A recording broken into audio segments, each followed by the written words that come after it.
अस्सलामुअलैकुम।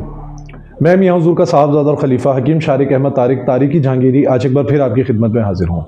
आज का जो हमारा टॉपिक है वो इंशाअल्लाह बिलखुसूस उन लोगों के लिए है जो रूहानियत के तलबगार हैं, जो चाहते हैं कि रूहानियत में तरक्की हो और जो चाहते हैं कि लोगों के इलाज मुआलजे जो लोग करते हैं उसमें उनको मुआवनत मिले।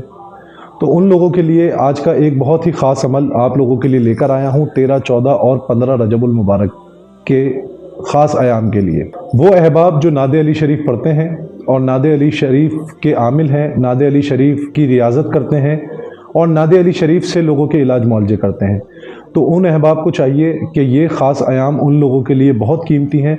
बिल्कुल इन आयाम को ज़ाया ना होने दें। 13, 14 और 15 रजब को रोज़ाना की बुनियाद पर 110 मरतबा नादे अली शरीफ पढ़ें। 13 रजब वाले दिन, 14 रजब वाले दिन भी आपने नादे अली शरीफ 110 मरतबा पढ़नी है और 15 रजब वाले दिन भी आपने नादे अली 110 मरतबा पढ़नी है। ये नादे अली सगीर, इस तरह से आप ज़कात अदा करेंगे नादे अली सगीर की। क्यों? क्योंकि अली के जो इस्म अली है इसकी जो अदद बनते हैं ये 110 बनते हैं। इसके अलावा जो भी आमिल अगर इसकी ज़कात असगर अदा करना चाहता है तो उसको चाहिए कि अपने नाम के अदद के हिसाब से नादे अली शरीफ को 3 दिन तक रोज़ाना पढ़े। इंशाअल्लाह उसकी ज़कात असगर भी अदा हो जाएगी। तो ये आयाम बिल्कुल भी ज़ाया ना होने दें। ये आयाम आप लोगों के लिए बहुत कीमती हैं और हर उस शख्स के लिए कीमती हैं जो कि रूहानियत से ताल्लुक़ रखता है, अमलियात से ताल्लुक़ रखता है और इलाज मुआलजे से ताल्लुक़ रखता है।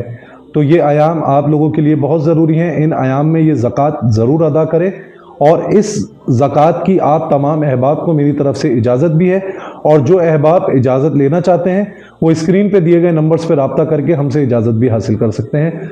जज़ाकल्लाहु खैरा। अस्सलामु अलैकुम वरहमतुल्लाह।